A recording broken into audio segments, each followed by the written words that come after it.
নমস্কার, আপনারা দেখছেন হাই নিউজ। আমি শ্রীপর্ণা রয়েছে আপনাদের সঙ্গে।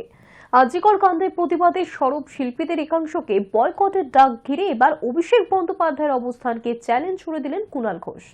গতকাল অভিষেক বন্দ্যোপাধ্যায় জানিয়েছিলেন মমতা বন্দ্যোপাধ্যায় বা তিনি বয়কট নিয়ে কোনো নির্দেশ দেননি। আজ কুণাল ঘোষ বললেন দলের একাধিক গ্রুপে বয়কট নিয়ে সার্কুলার রয়েছে। সেই সঙ্গে কুণাল ঘোষ এও জানিয়েছেন যেহেতু অভিষেক বন্দ্যোপাধ্যায় গোটা ফেস্টায় আজিকরের সময়টায় বাইরে ছিলেন এবং গোটা বিষয়টার মধ্যেই ছিলেন না, যে কুৎসা চক্রান্ত ঝামেলা যারা আমরা সামলেছি, আমাদের জিজ্ঞাসা করলে আমরা বলে দেব এর ডিফারেন্সটা কি। এই ইস্যুতেই কুণাল ঘোষের পাশে দাঁড়িয়েছেন কল্যাণ বন্দ্যোপাধ্যায়ও। তিনি জানিয়েছেন তার এলাকায় এরকম হলে তিনি নিজেও স্লোগান তুলবেন। ব্রাত্য বসু বলেছেন মমতা বন্দ্যোপাধ্যায়ের মতোই তার মত। আর এসব দেখে বিজেপির কটাক্ষ, মুখ্যমন্ত্রী এবং অভিষেকের টিমের মধ্যে লড়াই শুরু হয়েছে।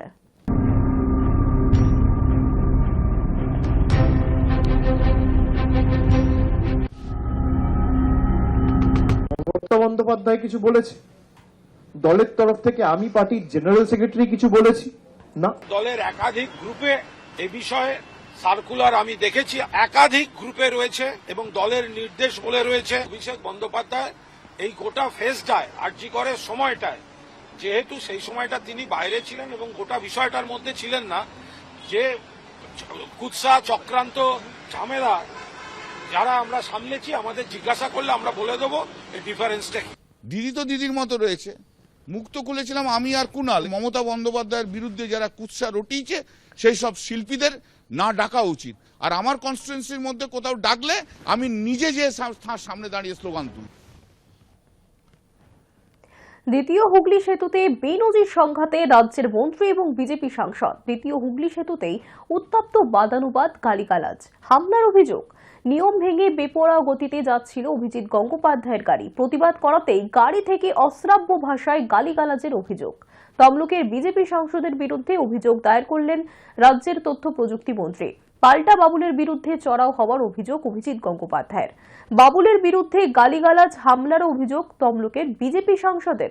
আর মন্ত্রী বিজেপির সংঘাতে দীর্ঘক্ষণ দ্বিতীয় হুগলি সেতুতে যানজট।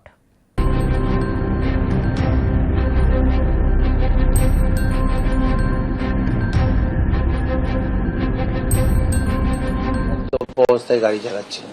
সারা বিশ্ব জানে যে বাবুল সুপ্রিয় ড্রিঙ্ক করে না।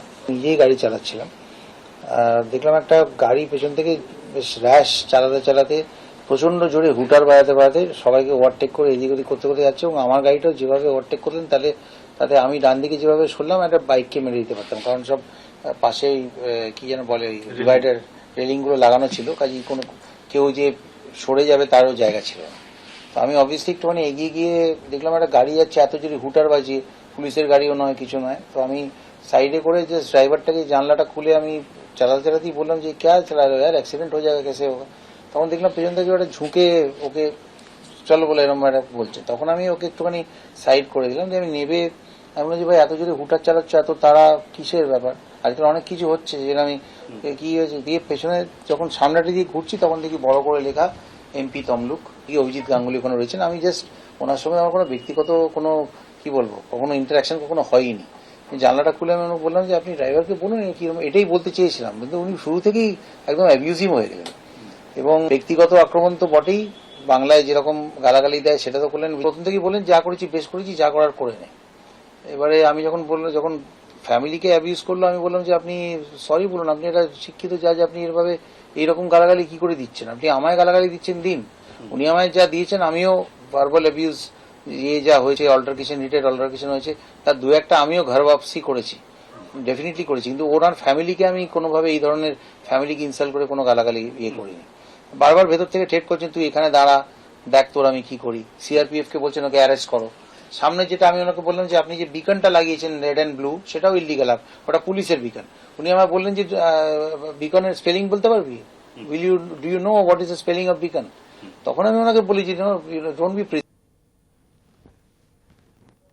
পাসপোর্ট জালিয়াতি কাণ্ডে শস্যের মধ্যেই ছিল ভূত। গ্রেফতার পুলিশের প্রাক্তন এসআই। ধৃত ব্যক্তি পুলিশের পাসপোর্ট সেকশনে কাজ করতেন।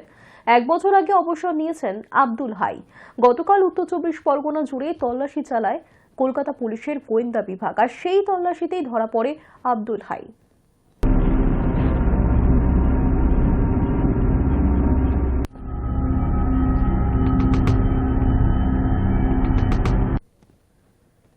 তিলোত্তমা কাণ্ডের পর অবসরপ্রাপ্ত প্রধান বিচারপতি বিস্ময় প্রকাশ করেছিলেন এ রাজ্যের একজন চিকিৎসককে টানা ৩৬ ঘন্টা ডিউটি করতে হয় কেন। এবার সেই চিকিৎসকদের কাজের সময় নিয়ে নির্দেশিকা জারি করল স্বাস্থ্য ভবন। সেখানে জানিয়ে দেওয়া হয়েছে এবার থেকে ১২ ঘন্টার বেশি ডিউটি করতে হবে না কোনো চিকিৎসককে। বাকি এক সপ্তাহে ৩০ ঘন্টার ডিউটি সপ্তাহে ৬ দিনে ভাগ করানোর কথাও বলা হয়েছে। সেখানে কখন চিকিৎসকরা প্রাইভেট প্র্যাকটিস করবেন তারও উল্লেখ করা হয়েছে সেই নির্দেশিকায়। সরকারি মেডিকেল কলেজে চিকিৎসকদের সপ্তাহে ৬ দিন উপস্থিতি এক প্রকার বাধ্যতামূলক করা হয়েছে নয়া নির্দেশিকায়। শুধু তাই নয়, রাতে হাসপাতালে যাতে কোনো সিনিয়র ফ্যাকাল্টি উপস্থিত থাকেন তেমনটাও নির্দেশ দেওয়া হয়েছে। তিলোত্তমার খুনের দিন রাতে কোনো সিনিয়র ফ্যাকাল্টি উপস্থিত ছিলেন না আরজিকর মেডিকেল কলেজে। এবার সেটা নিশ্চিত করার কথাও বলা হয়েছে।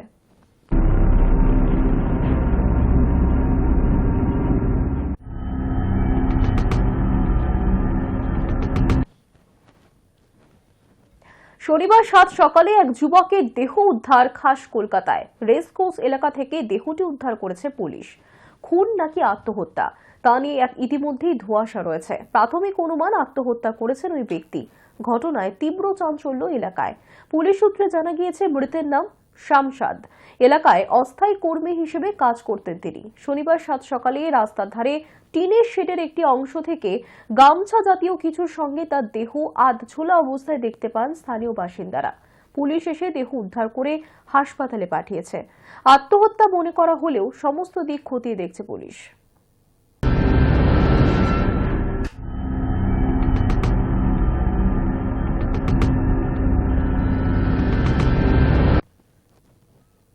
বাঁকুড়ার ছাতনায় এবার দেখা মিলল মাংসভোগ উদ্ভিদ সূর্য শিশিরের।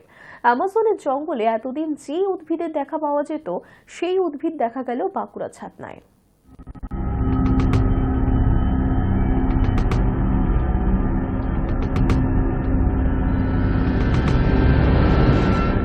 বাঁকুড়ার ছাতনায় এবার দেখা মিলল মাংসভোগ উদ্ভিদ সূর্য শিশিরের।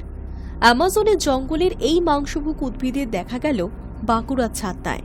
বাঁকুড়ার সোনামুখী জঙ্গলে সম্প্রতি দেখা মিলেছিল এই বিরল প্রজাতির মাংসভোগ উদ্ভিদ সূর্য শিশিরের। এবার ছাতনা ২ নম্বর অঞ্চলের জনার্দনপুর মাটি সৃষ্টি প্রকল্পের জমিতে এই বিরল প্রজাতির উদ্ভিদের দেখা যাওয়ায় এলাকায় ছড়িয়েছে চাঞ্চল্য। সাধারণত অ্যামাজনের জঙ্গলেই দেখা পাওয়া যায় এই ছোট্ট লালচে গোলাপি রঙের উদ্ভিদের, যা মাত্র ৬ থেকে ৮ ইঞ্চি লম্বা হয়। এই উদ্ভিদ মূলত মাংসাশী। এদের আকর্ষণীয় রং এবং আঠালো পৃষ্ঠে পোকামাকড় আটকে যায়। পিঁপড়ে, উইপোকা বা ছোট্ট পোকামাকড় গাছের ফাঁদে পড়ে গেলে গাছটি তাদের গলিয়ে নির্যাস শোষণ করে খাদ্য তৈরি করে। এ প্রসঙ্গে জনার্দনপুর মাটি সৃষ্টি প্রকল্পের সম্পাদক শঙ্কর চক্রবর্তী জানিয়েছেন, সর্ষে লাগানো হচ্ছিল এখানে, তখনই নজরে আসে এই গাছগুলির। এই বিরল উদ্ভিদদের সংরক্ষণ করা হবে। আমাদের এই ঝগড়াপুরের কাছে জনার্দনপুর মাটি সৃষ্টির সাইড, আমি হঠাৎই এখানে আমাদের সরিষা লাগানো হচ্ছিল, এলাকাতে গাছটা দেখলাম এবং এটা একটা রেয়ার প্রজাতির গাছ সূর্য শিশির। সচরাচর আমাদের এদিকে কোনো বন জঙ্গলে দেখা যায় না। আমিও দেখে অবাক হয়ে গেলাম, এটা একটা মাংসাশী গাছ। এই গাছ এখানে হওয়া মানে একটা অস্বাভাবিক ব্যাপারই বটে, কিন্তু হয়েছে। আমি চাই মানুষ এসে দেখুক, এটা একটা শিক্ষামূলক জায়গা মানে দেখানো যাবে। Hi News Network. শাহরুখের ছবিতে একের পর এক গান গেয়ে তার মাথা ঘুরে যায় কেন, মুখ খুললেন অভিজিৎ।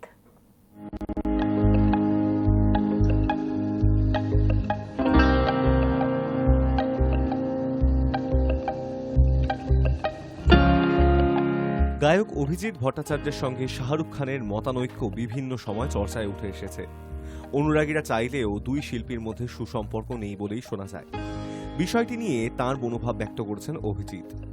সম্প্রতি একটি সাক্ষাৎকারে অভিজিতের কাছে জানতে চাওয়া হয় যে তিনি কেন শাহরুখের ছবিতে গান গাইছেন না। উত্তরে অভিজিৎ মজা করে বলেন, মতের অমিল হতেই পারে, কারণ তা না হলে লুঙ্গি ডান্স গানটাও তো হতো না। তবে তাদের সম্পর্ক নিয়ে ট্রোলারদের মন্তব্যে অভিজিৎ যে বিরক্ত সে কথাও স্পষ্ট করেন গায়ক।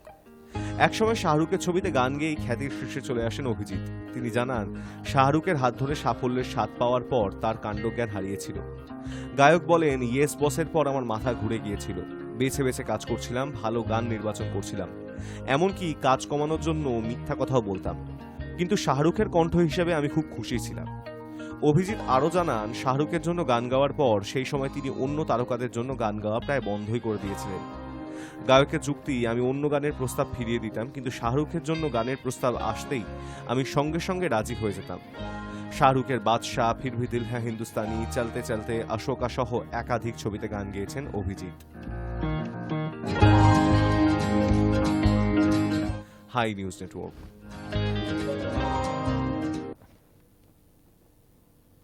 নিউজ টুডে এখনকার মতো এই পর্যন্তই। দেখতে থাকুন হাই নিউজ, নির্ভীক নিরপেক্ষ।